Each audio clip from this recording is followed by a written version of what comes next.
Hello everyone, welcome back to the series of scoring 7 plus bands in IELTS, and I'm Meena, your trainer for today. तो start करते हैं with process diagram, writing task 1 का template. ठीक है, one more template and this is the last one that I am sharing. Task 1 के इतने ही templates हैं और इसके अलावा आपको कुछ और करने की जरूरत नहीं है. बट स्टिल अगर आपको लगता है कि हम इसके अलावा भी कुछ और कर सकते हैं तो कमेंट करके मुझे बताओ and I will try to make another video on that particular thing.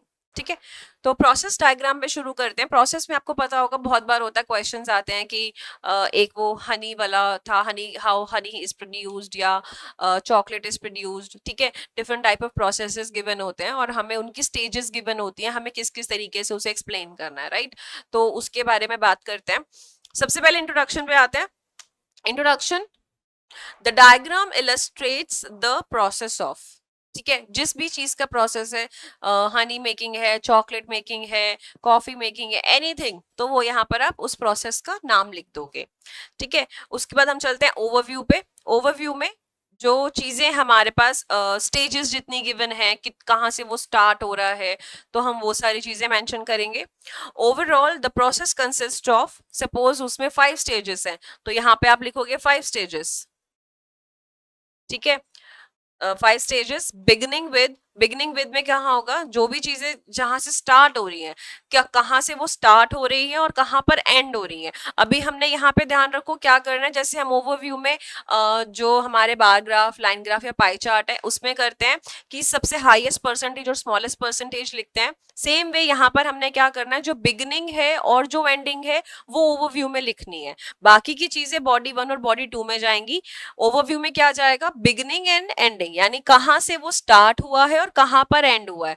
ठीक है, वो आपने यहाँ पर मेंशन करना है. एंड डोंट वरी, इसका भी हम एक सैंपल पेपर करेंगे, सैंपल क्वेश्चन करेंगे विद आंसर. ठीक है, तो उसके लिए आप पैनिक मत करना, मैं आपको वो भी एक्सप्लेन करूंगी कैसे होगा. ठीक है, तो यहाँ हमने बिगिनिंग और एंडिंग लिख दिया. अब हम आगे चलते हैं बॉडी 1 पे. Initially this this thing, suppose जो भी आपका इनिशियल प्रोसेस था उसकी हेल्प से जहां पर आप पहुंच पाए, जिस प्रोसेस से जहां से स्टार्ट होकर सेकंड स्टेज तक वो जैसे गया प्रोसेस, राइट, तो यहाँ पर आप वो लिखोगे. Initially this thing takes place followed by this thing, यानी पहली स्टेज और दूसरी स्टेज. अगर मान के चल रहे हैं हमारे पास 5 स्टेजेस हैं तो फर्स्ट स्टेज आ जाएगी, सेकंड स्टेज आ जाएगी. ठीक है, in the final stage this thing occurs leading to so and so, यानी जो फाइनल स्टेज थी हमारी, यहाँ पर देखो हम 5 स्टेजेस की बात कर रहे हैं, लेकिन यहाँ पर हमारे पास टेम्पलेट में क्या है, इन द फाइनल स्टेज. यहाँ पे इनिशियली बात हुई यानी फर्स्ट स्टेज, उसके बाद फॉलोड बाय दिस स्टेज यानी सेकंड स्टेज. ठीक है, बट हमने यहाँ पे क्या बात करी, इन द फाइनल स्टेज.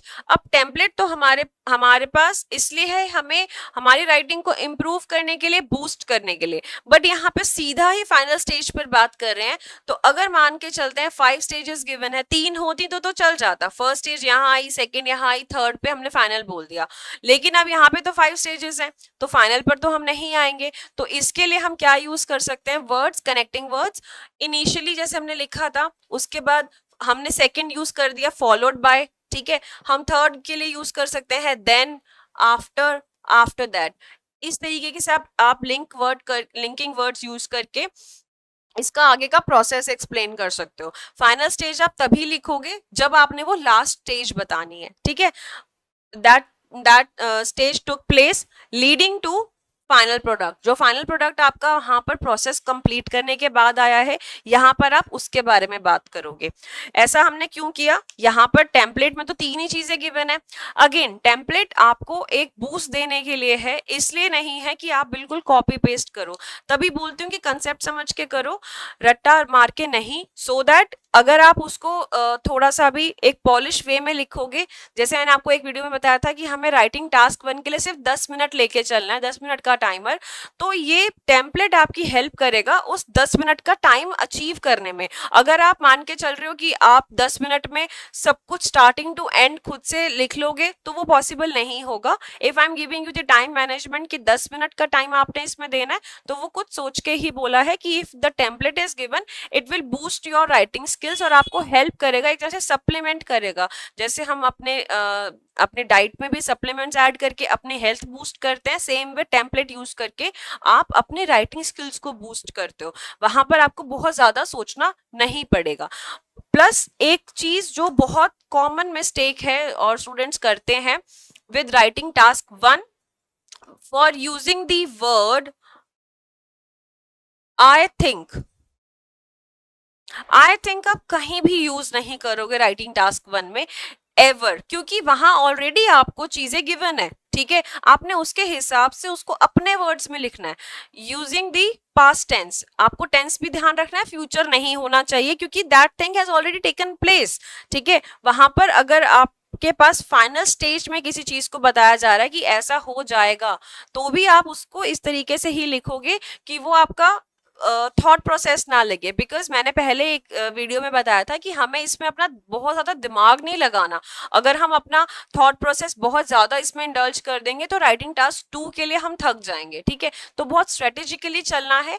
जैसे मैं हमेशा आइल्स के लिए बोलती हूँ, आइल्स इज समथिंग जो आपको ऑलरेडी चीजें आती हैं, उनको कुछ टिप्स एंड ट्रिक्स की हेल्प से आपने इम्प्लीमेंट करना है so that you can score the higher bands. कई स्टूडेंट सारी चीजें फॉलो करने के बाद भी स्कोर पे नहीं आ पाते जो उनका डिजायर्ड स्कोर है, तो हम उसके लिए टारगेट कर रहे हैं, राइट। हमें 7+ बैंड्स चाहिए, तो डेफिनेटली हमें चीजों को टिप्स एंड ट्रिक्स यूज करके करना पड़ेगा ताकि जो हम गलतियां कर रहे थे और हमें नहीं पता कि वो गलतियां कंसीडर होंगी, जैसे कटिंग करना एग्जाम में या अपना प्रॉपर फॉर्मेट को यूज ना करते हुए कुछ भी लिख देना। जैसे सपोज आपने आई थिंक लिख दिया, I think the final stage takes place at this time, तो आपने वहां पर बहुत बड़ी गलती कर दी जो आपने रियलाइज भी नहीं करी by using the words I think.